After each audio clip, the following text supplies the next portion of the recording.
Welcome to Houston Sports Talk with your host, Robert Land.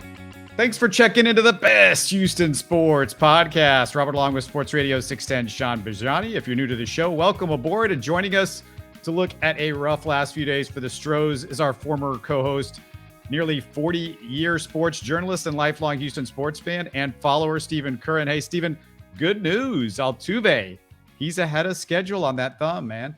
Well, I guess we shouldn't be too surprised after all, Robert. It is Jose Altuve. Now, he is beginning baseball activities. That doesn't necessarily mean that he's ready to come back. In fact, he hasn't done any swinging that I know of, unless he started doing some today. But from what I understand, he's still a little bit of ways away. I mean, they were projecting June, I think. He might come back before that, but, it begs the question. I mean, there's even been some questions of whether he'll actually do a minor league rehab stint, and I would think that he would at least do a brief one because, he's had a little bit of spring training, and he was in the World Baseball Classic, but it's not like he's been fully ramped up. And of course, with the injury, he's been out for over a month and a half. So, it's great to know that he is ahead of schedule, because the sooner we get Jose back and just being him into game form, because that's obviously what it's going to take.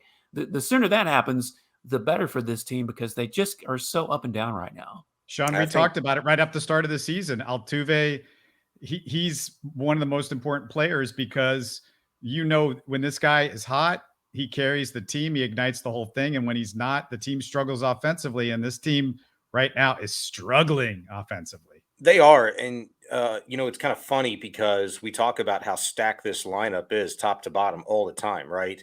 I mean, obviously there's a couple of weak links, if Maldonado's catching, or if Hensley's in the lineup, whatever. I mean, they're going to have, just like any other lineup, the weakest link. But, man, with Jordan kind of not really putting it together at the plate lately, and Kyle Tucker not hitting for extra bases, not doing what we saw him do earlier this season, what we know he's capable of. Alex Bregman's still struggling. And you mentioned it, obviously no Altuve, no Brantley. And, you're kind of hurting a little bit across the board and looking for production. But it's kind of funny because when Tucker's not producing, when Alvarez isn't producing, you're kind of left standing in the middle of the room with your hands on your hips like, hey, come on, where's Bregman? Where's Pena? Come on, Dubon, let's go, man. He's kind of cooled off a little bit since that 2021 game hitting streak he started the season with. But, you are going to be infused with a little juice, when Altuve does come back. But he might be another month away, and he should be, because of the way Dubon has played. You have that luxury, again, to get him as close to or beyond 100% as possible. Get this dude ready, just where he's begging you to come back because of what Dubon's doing. But, hey, you're going to get Brantley back. You're going to get Chaz back maybe as soon as next week. And that in itself really should, give the Astros a little bit of spark. I mean, I know people say what they want to about Michael Brantley, and I get it. Everybody's got their detractors and criticisms, but damn, Michael Brantley's a 300 hitter when he's healthy, man. And the guy's going to spray the ball. And so I'm looking forward to him coming back. I think he's going to be a huge impact. Yeah, absolutely. I mean, I haven't counted Brantley as far as, why the team has struggled so much this year, probably as much as some people, just because he hasn't been with the club in almost a year. It was last June that he got injured. So, I mean, they've been without Brantley for almost a year, but obviously getting him back and getting him in game form, he's been getting on base more and more at Sugarland, which is kind of what you would expect, but you've got to get him in a big league situation. That is certainly going to help the team. And if you really think about it, guys, with all the struggles the Astros have had, injury wise, I mean, it's really, I guess it shouldn't be too surprising, even though it is disappointing, that they are where they are. They're 16-15, but they're third in the American League West, but it's not like they're 10, 12, 15 games off the pace. I mean, you talk about the New York Yankees with all the talent they have, but they've got a bunch of injuries and they're struggling. I think their record, at the time we're recording this, is 17-15. And, you're stacking up against teams like Tampa Bay, who's just off to this ridiculous start, but that doesn't mean anything. You still got to go through the whole season. So really, as disappointing as it is, and I know we'll get into the pitching woes here in a minute, but really, I mean, the Astros are probably in as about as good a position as you could expect them to be, considering all that's going on. Shaun, are you telling me you're missing Mauricio Dubigio hitting and that kills the offense? Mauricio Dubigio can't have a slump? Mauricio Dubigio. I love that. That is classic. I don't know how long it took you to think of that one, but something tells me I wasn't brilliant enough to think of that. I was trying to come up with a nickname for him. I was going to say, you just nailed something it, tells me because Robert's Robert, it took him all of about 5 seconds to come up with that one. It's just him. So tip of the cap to you on that one, my friend. Hey, look, he can't carry this offense. He's just not Jose Altuve. Like, the production numbers could be absolutely equivalent. They could be better than what the best of Altuve has ever brought to you through the first 31 games of any season, right? It's just something different. When like a special player, like your dude walks on the field, everybody just feels better. Everybody's confidence just kind of raises. Everybody feels better about what they're doing in a particular situation. Maybe certain types of pressures are off in certain situations when you've got Altuve on base or when you've got him on deck, whatever the case may be. So he's huge. Brantley, I think, has that same effect. When Michael Brantley is healthy and in the dugout with you and producing and playing on the field with you, you feel better about yourself. Sometimes what he says to you, if it's a little piece of advice, if it's a little just vote of confidence, whatever the chatter is on a given game-to-game basis with Brantley, if he's playing and producing, you feel a little bit better about it. So I think Stephen's right. And I think we have to all agree that, 16 and 15, just being in the position you are, literally 2.5 games out of first place in the AL West. I mean, count your lucky stars that, the Rangers or the Angels haven't reeled off, 26 out of their first 31 games as wins like the Rays have, playing stupid baseball. But the Astros, they're still one of the very best. And, reigning world champions they are, but last year doesn't mean a hill of beans. I don't agree with anyone that says they are severely not as talented this year as they were last year. They're not missing that many pieces from what this team was last year. It's a long season. I think they'll come around. Yeah, Dubigio might need to move to first base and become Dubagwell when Altuve gets healthy because we might need Dubagwell. Right? It's going to be funny, to see how creative Baker can get, to keep Dubon's bat in the lineup. If he continues to hit when Altuve is ready to come back, do you get creative and put him in the left, put him in the center? What DH him. You could DH him. Yeah. I mean, look at the problems the Astros, look who they've been putting in at the DH. David Hensley, a lot of it the time. And Ryland Bannon, I think, even DH'd once or twice. I mean, you're not getting any production with those guys. So it is really going to be a boon when Altuve gets back, if for no other reason that if Dubon, I don't expect him to continue this torrid a pace all year, but even a decent Mauricio Dubon is a whole lot better than the Mauricio Dubon we saw last year. Robert, I came on this podcast many times last year and ragged on Dubon because he couldn't hit his way out of a paper bag. So the fact that, he's made some changes during the offseason and is at least a much better hitter now than he was then, any kind of Mauricio Dubon production, even in a DH role, would help him. And of course, he's going to spot start. He could spot start, or even in the late innings, you could put him in center field if you wanted to, take somebody out. So it just gives you a lot more options to play with. Yeah, Stephen, he's going to start spelling Jeremy Pena and Alex Bregman and some of these guys that Dusty's just not been able to play or take a day off, I should say, not been able to bench because the lineup is so, lightweight right now. Well, that's right. And you could even say that, I hate to use fatigue as an excuse because you're so early in the season, but one thing Dusty does like to do is give guys days off. Well, he hadn't had that luxury because you don't have enough depth. Yeah. He just was quoted as saying, I'd love to rest Kyle Tucker because he's, slumping a little bit right now, but I can't. I don't have a lot of options. And, it's not just hitting that's an issue right now as far as guys' health. Let's get into the pitching. The Astros lost Urquidy and Garcia in back-to-back days. McCullers gave a report on his progress, which he tried to frame as positive, but really no timetable if you read into it. The starting pitching depth, kids, it's falling apart right now. It doesn't look good. Well, it's funny because I think Chandler Rome and of course, he's with The Athletic now. He moved over from the Houston Chronicle, but he did a piece the other day where he was kind of inferring, or at least wondering, should the Astros have gotten more starting pitching during the offseason? And, there are two sides to that. Obviously, you can never have too much pitching, as one side says. But the other is you got to have a place to put these guys. I mean, if you had a crystal ball and you could look ahead and say, okay, we're going to lose 2 starting pitchers in 2 days, well, then, yeah, you're going to make those kind of moves. But you obviously don't know when those things are going to happen. And you got to put these guys somewhere. You can't have an 8-man rotation, or 7 even, maybe 6. But right now, you don't need that. And the Astros are fortunate that at least through next week, you could go with a 4-man rotation. But after that, when you start having fewer days off, you're going to need at least 5 guys in there. So you're going to find out what depth you really have in your minor league system. And you don't have much. You don't have a Hunter Brown that, is everybody was talking about last year, but even he didn't come up until late in the season.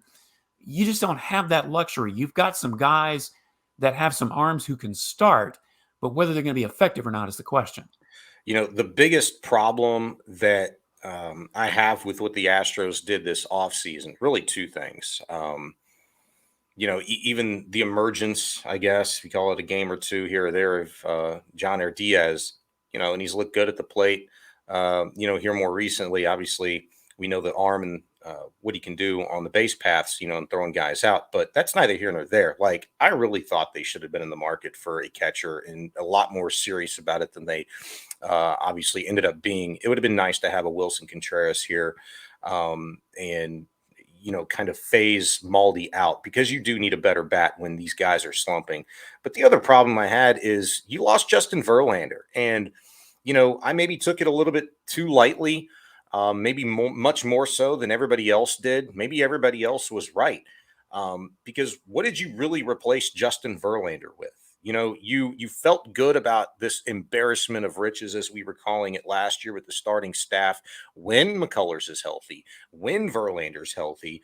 And then, you're looking at, Framber and Urquidy and Garcia and Javier. And, here comes young Hunter Brown, who's maybe, a reincarnation of Justin Verlander now. But when injuries do happen, and they will happen, they happen every year. The Astros, it was an anomalous year last season with the fortune that they had with nobody getting injured. But you have to prepare for that. And they didn't go out and get any starting pitching. They relied upon who they already had in the system, who they'd already seen, have a cup of coffee or 2 with the big club, and they rode with that. I'm not saying you needed to go out there and get another future Hall of Fame type arm. I mean, those guys, you can't pluck them from a tree, but just some sort of depth for the back end of the rotation. Because if you believe what you did and what you do about this current staff right now, that you have a lot of 2 and 3 starters, if you're talking about Garcia, if you're talking about Javier or Framber, whoever it is, Hunter Brown, maybe one day is a good 2, maybe he's an ace of his staff. I don't know. But at this point, you do need depth. At the same time, I think it's kind of foolish to say, oh, we should have done a lot more. We should have done this, when bleep hits the fan and 2 guys in 2 days go down. It's like, hindsight, sometimes it's a beautiful thing, but sometimes. Well, can I give the Astros side of this for a second, Shaun? Because this is what you guys want. You guys wanted them to go out and sign another starter. But the problem is, if you go out and sign another starter, that's 7 starters to start the season. We didn't know back in December, what I was saying. And January and February that's the problem. And the big issue with the Astros is, you have guys that, have developed. You could say, well, Hunter Brown hadn't done much, but he's the future. Urquidy and Garcia, those guys have established themselves as like legit starters. To go stick them in the bullpen at this point is difficult. Like, if you were going to go out and sign a starter, you would have had to go out and to help out this rotation, you would have had to go out and sign, you said it, a Justin Verlander level guy. So you could go, okay, Urquidy, Garcia, or whoever, or Hunter Brown, you're going to have to go to the bullpen here. So that was the big conundrum, as Stephen talked about. But also, like, you have to spend $20 million for the next 3 years on a first baseman that could hit a 500 OPS and is declining and is crappy. And you wanted to use that money instead of you didn't want to waste the $1 million on Yuli Gurriel, who could give you a nice 800 OPS because that and it just typically does well in the postseason every year because that would have been a bad idea. I'm just, I didn't know you were it was terrible. It was a terrible idea, guys. It was terrible. I didn't know you were going to go ahead and crap on Jose Abreu. I mean, I nodded my head in agreement with what you were saying, but when you mentioned $20 million, I was nodding in agreement in terms of what you were going to have to spend on a pitcher in this market. So that in itself, if you would have made that point, would have been a really good one because the cost, you'd have to go get a guy and you'd really have a log jam there if everybody's healthy at the same time. And it would have been a beautiful problem. I guess in my mind, I'm thinking like, okay, perfect world. You go out there and you get a guy that, is somebody that could push, your 4, 5, 6, for a job in the rotation. You know what? Crush him. I don't know why people do. People crush Jake Odorizzi for two things. One, because he got all pissy about Dusty pulling him that one time. And then two, he was hurt. Okay. When he was healthy, the guy was a pretty damn good pitcher. And if not for him eating a lot of those innings his last year with the Astros, maybe they don't go and win a damn World Series. I'm just not going to crush Jake Odorizzi. I thought when he was healthy, he was a damn good pitcher for us. Had a couple bad outings, but I mean, this day and age with all of these advanced stats, and we're looking at this, that, and the other thing. Hey, the dude pitched his ass off, and I'd love to have a Jake Odorizzi type. Not necessarily him because, well, he's not pitching baseballs anymore this season. He's out with a season-ending injury, but yeah. A Jake Odorizzi type, somebody to push somebody for a job, somebody that maybe you can stash, at AAA, somebody that maybe you can stash in the bullpen in a Seth Martinez, Ronel Blanco kind of a way where he can come in long relief, where he can make a really important spot start. And Blanco is going to have to step his game up because they might very well need him beyond Tuesday if they don't get any healthy bodies back. Are we disrespecting a little bit Brandon Bielak? It's not like he's been a joke when he's been out there and had to give you some innings. I know. Brandon is one of those that you keep waiting for him to, like Brian Abreu last year, to really put it together and show you something. I mean, that's why he's been up and down because he just hasn't shown the consistency. But hey, let's face it, he came in for Luis Garcia and did a pretty decent job. Yeah, he had a lot of balls hit hard on him. That was the big concern, is that the Giants were hitting some pretty hard shots off of him. And so you're just not sure that you can trust a guy like Brandon Bielak to go for the long haul. And that's kind of where your worry is. Are they going to take somebody like a Blanco and try him as a starter, which I think Dana Brown, you talk to him, he thinks Ronel Blanco can be a starter at some point. Maybe now this is the chance to find that out.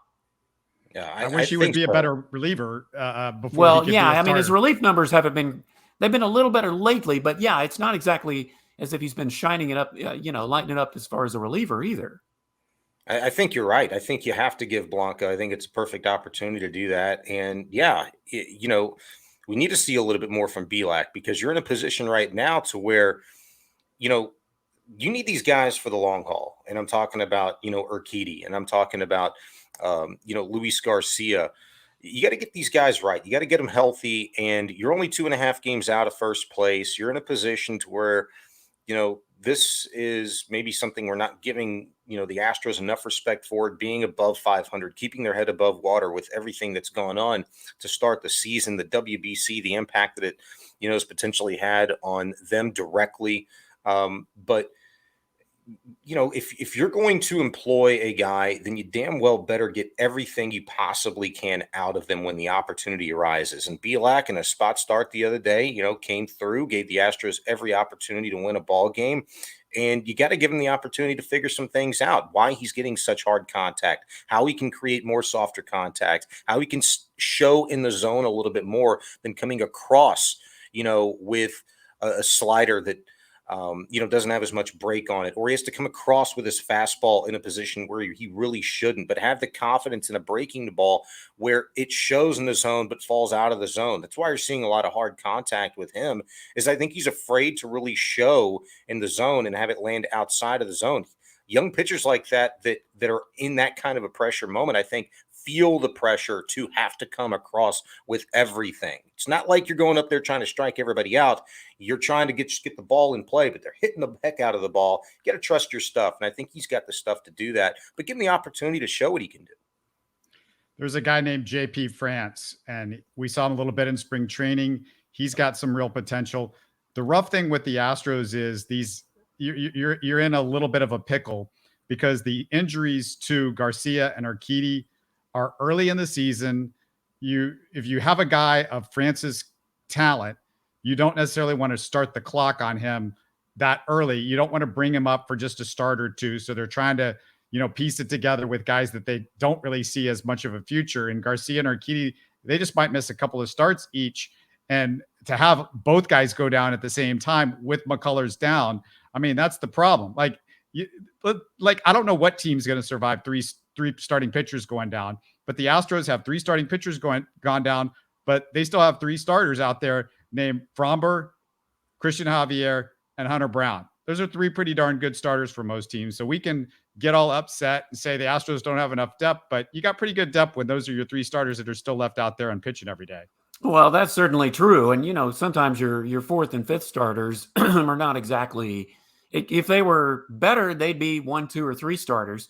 JP France is, if you were going to call up somebody from AAA, JP France is probably your best option. He's at least looked the best out of all those guys. There's a guy named Sean Dubin, but, he's been kind of up and down.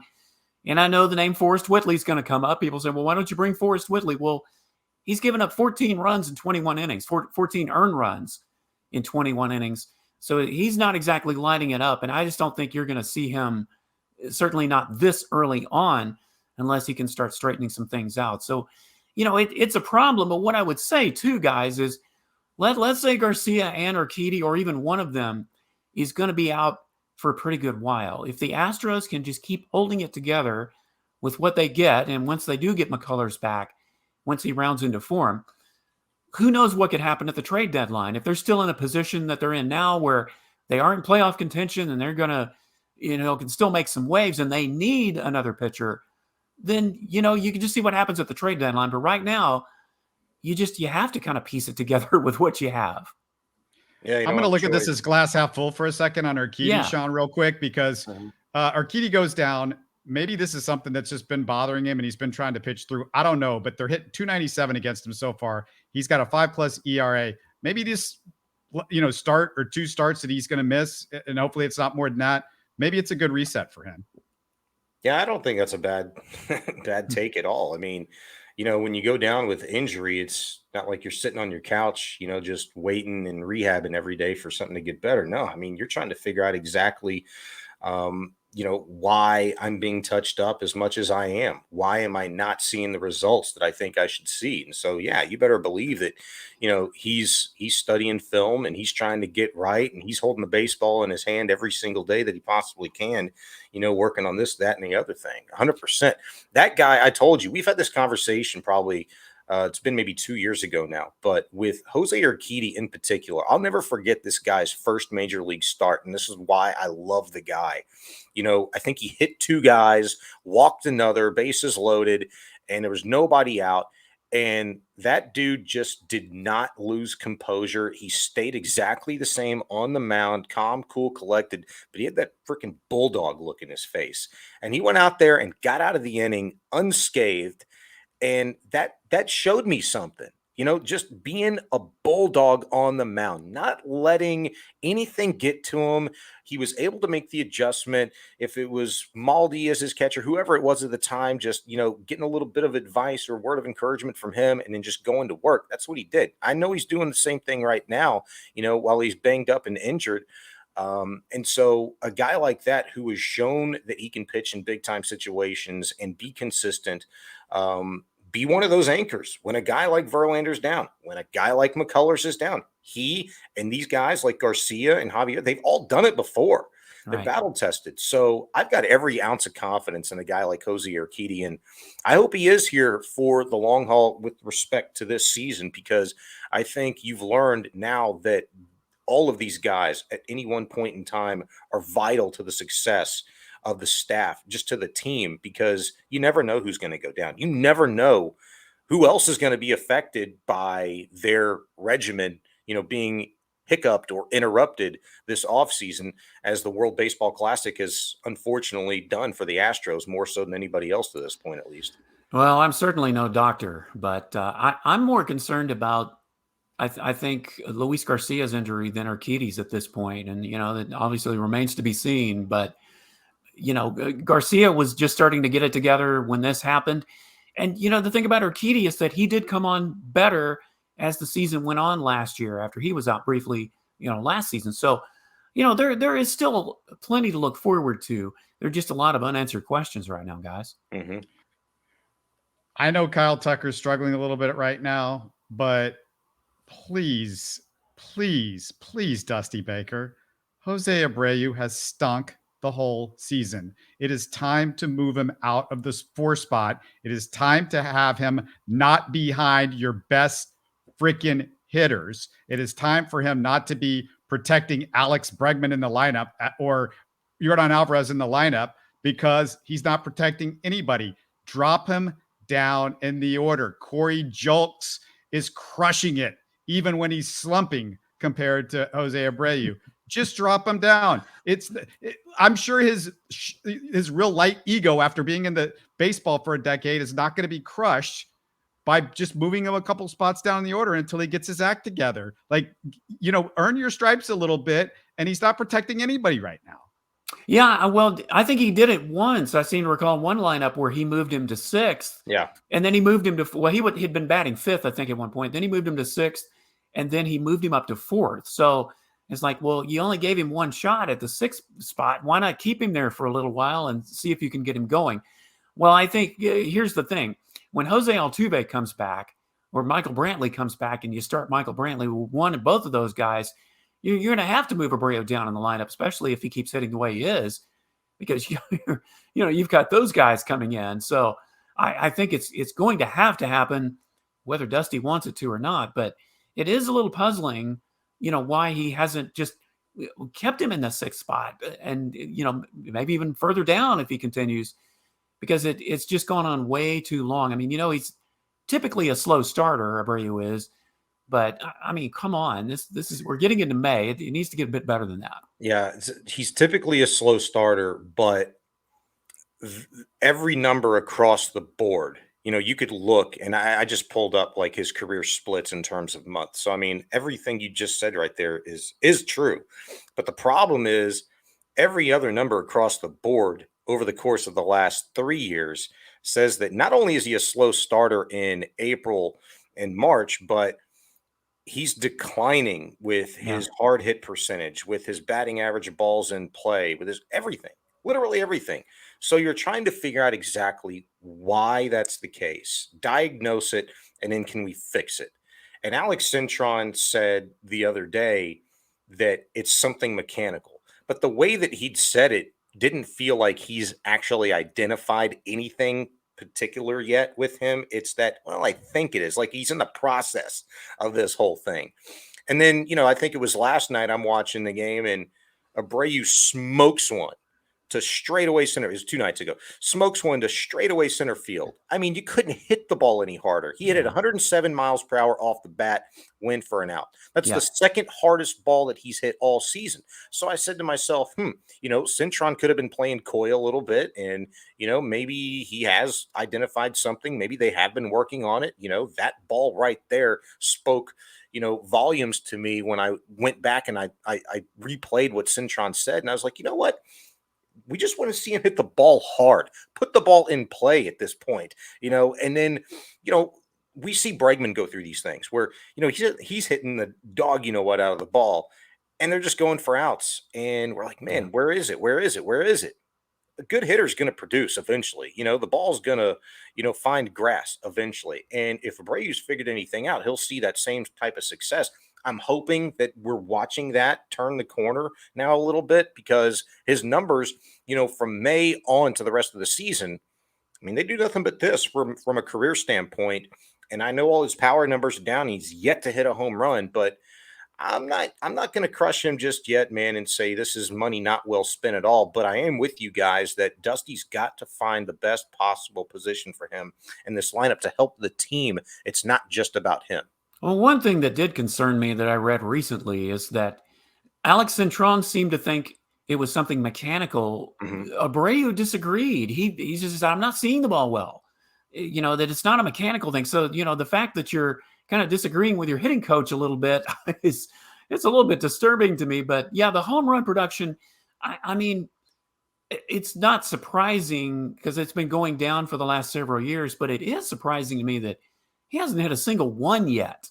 I mean, he hasn't had one since last September with the White Sox. I mean, that's pretty mind-boggling if you think about it. I mean, yeah, they've been declining over the last 2 or 3 years, but you'd think he'd have, a 1 or 2 by now, even with his struggles. So that's just amazing. You'd think he'd run into one and get a Crawford box special, or something like that, by now. But the only thing I'd say with the Cintron argument, and I would have brought it up, but I didn't pay any mind to it because I thought, like, what? How often have we really talked to Alex Cintron, in recent years? Like, you have every reason to want to talk to that guy right now because here's a guy that you spent a lot of money on, that you brought in, that you don't know anything about, that, hey, you're paying this guy $60 million and he's supposed to be mashing and he's not. So yeah, we're going to talk to Cintron. So maybe Cintron's lack of, experience in talking with the media as much, kind of showed its face a little bit there, and he got caught up in maybe speculating off of a question that he wasn't prepared for some reason in that instance.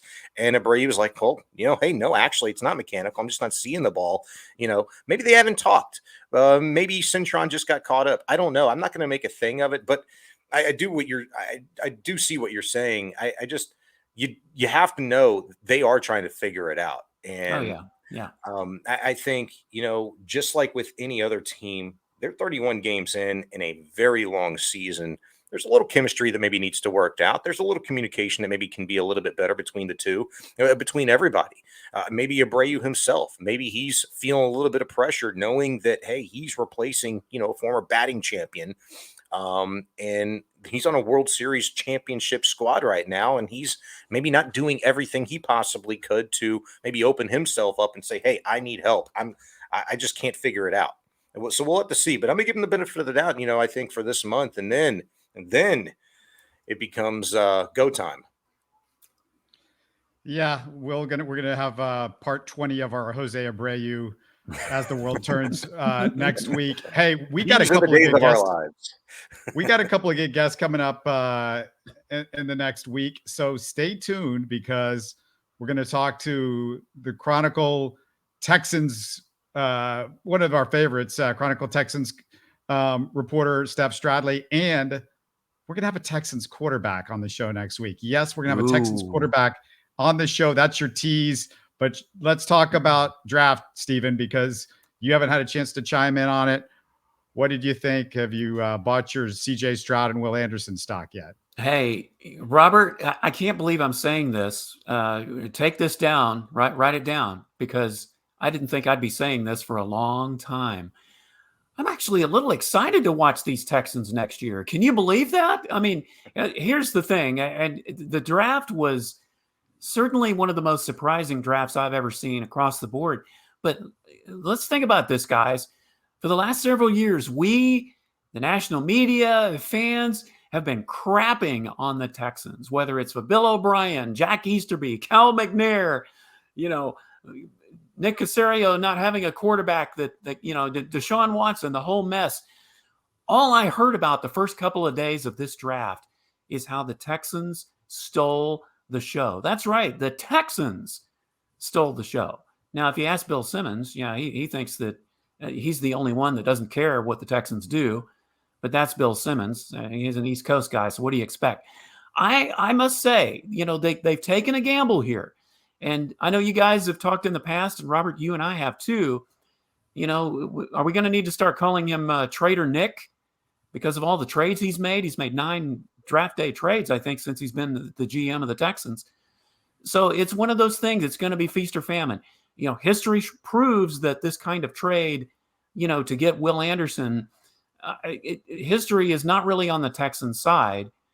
but you at least have to give the guy credit for trying to make this team better. And I think on a number of levels, he has made the team better, at least on paper. They addressed all the needs, and you got the two biggest needs taken care of in the first 3 picks of the first round of the draft. So I think it's just a matter of wait and see. I mean, I wasn't really high on CJ Stroud, but look, he's the guy. So you need to go out and make sure you get him the support that he needs, whether it's wide receivers, offensive linemen. Shaun, let me ask you something.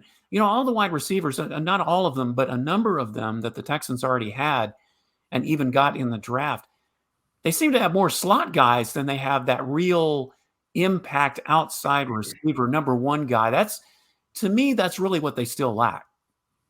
Yeah, I actually agree with you.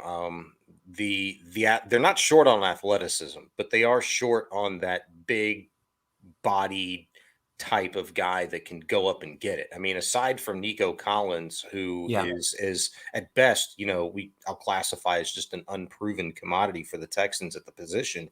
You're right. I don't think they have that guy. They got a receiver from the Cowboys this past season. I can't remember his name. Is it Noah Brown? I think Noah it's Brown. Noah Brown. Yeah. And, I mean, he could be a guy, but I think he's just a guy right now. I need to see him play. I mean, he's been 4 years in the league and really got the first chance of his career to, play every Sunday last year. And he produced, and the numbers, if you look at it, it yields out over the course of a 17-game regular season schedule. It looks pretty nice. You would take a lot of that. But they have a lot of that type of production. I think we should be excited about the weaponry that is around CJ Stroud to a degree. Most importantly, they've solidified this offensive line. I mean, I presume it's going to be Juice Scruggs getting the starts at center. And you've got Shaq Mason on the right side with Titus Howard and a young Kenyon Green who is already kind of vibing with Shaq Mason and learning some things and being a sponge. And, of course, you've got Laramie Tunsil. To me, that was the most important thing. You got a rookie quarterback, face of a franchise. You better protect him. Yeah. I think they took care of that. I like Devin Singletary. I like Damian Pierce. So in that regard, look, even if the receivers don't pan out, like at the very least, you should be able to run the ball. And I think about it like this with Stroud. We went all of the last 2 years looking at all of the great production that, CJ Stroud has put up. I mean, almost identical numbers, to Bryce Young. But what did he do? It was in that Georgia game, right?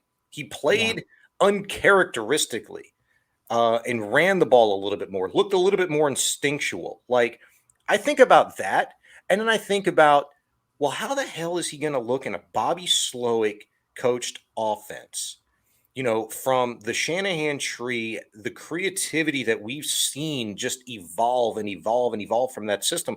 What's he going to look like now? Do we even know? Do we even have a clue of what we are going to see from CJ Stroud in the first year, 2 or 3 years?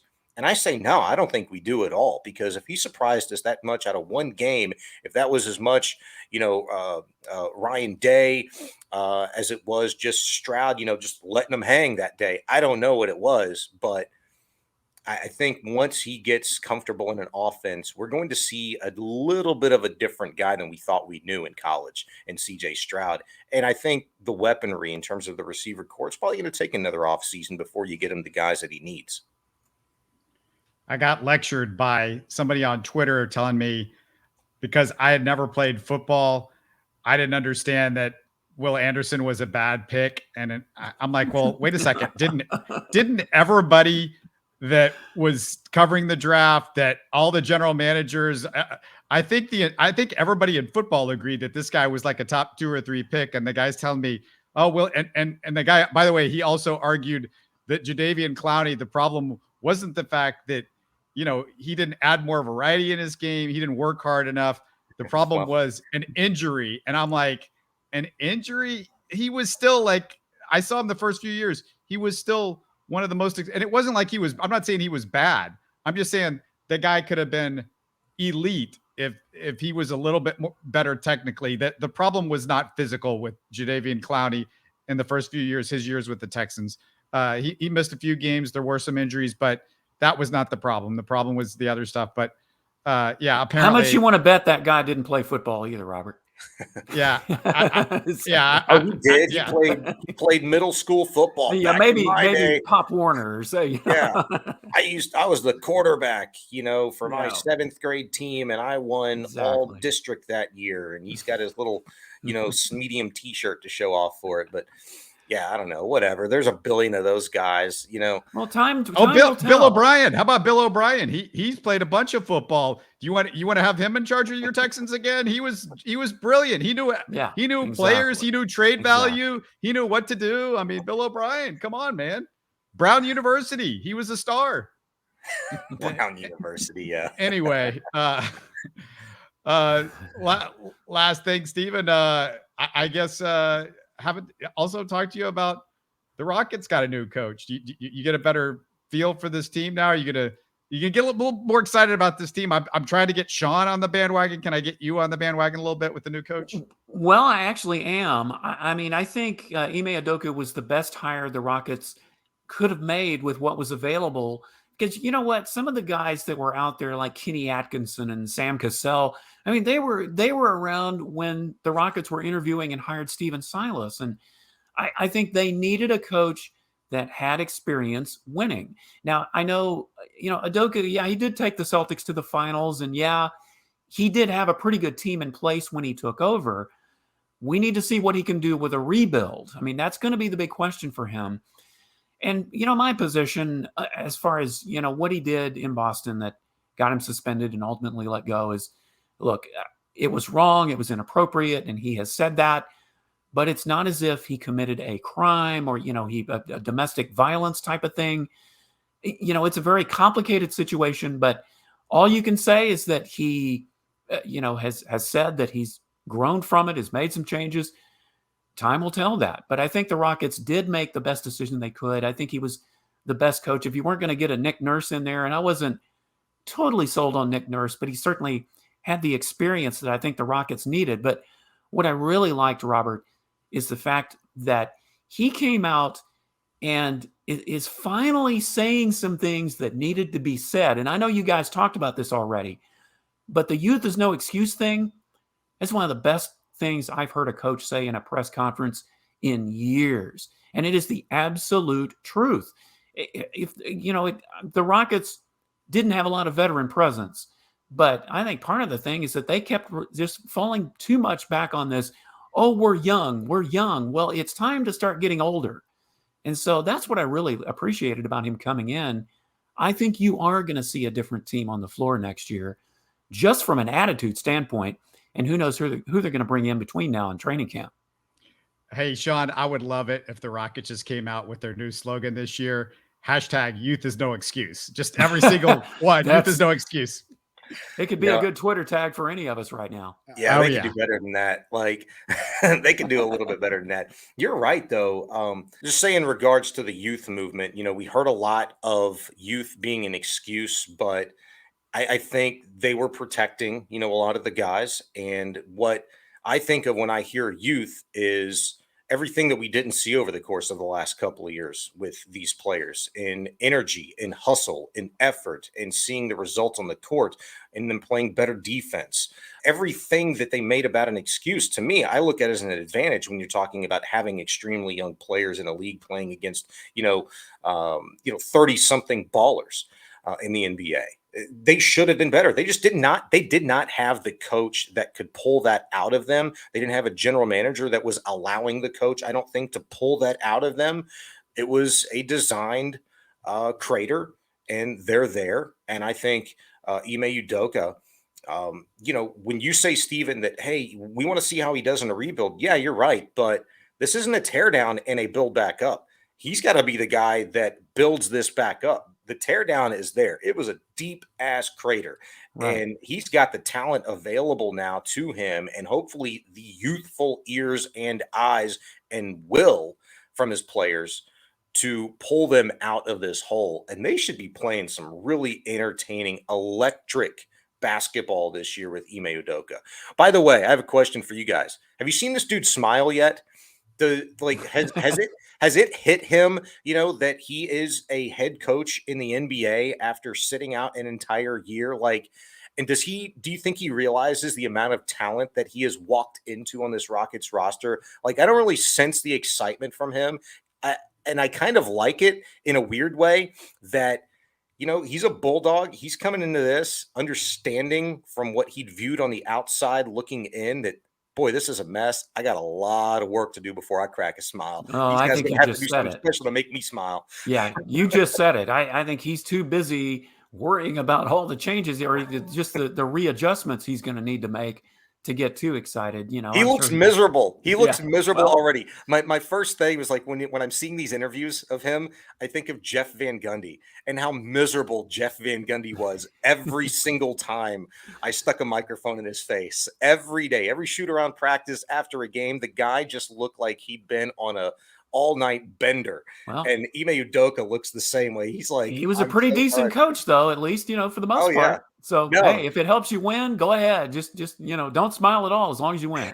right. Well, a couple things on this. Van Gundy, frankly, he looked like a lot. I mean, I remember going to the locker room with him, and it just seemed like we needed to get some antidepressants for Van Gundy. Yeah. But smiles Yeah. from Udoka, I mean, the biggest criticism from Rockets fans was it was just all smiles from Steven Silas, and we needed him to get tough. Fair. Yeah. And when you look Yeah. at the Texans and when you look at the Rockets, what I can say with both of these new coaches is I feel like both of them bring exactly what you need temperament wise from both Absolutely. of them. D'Amico Ryans, you needed joy. You needed like somebody to ignite a fan base. You needed somebody that would bring effervescence when he walked into a room.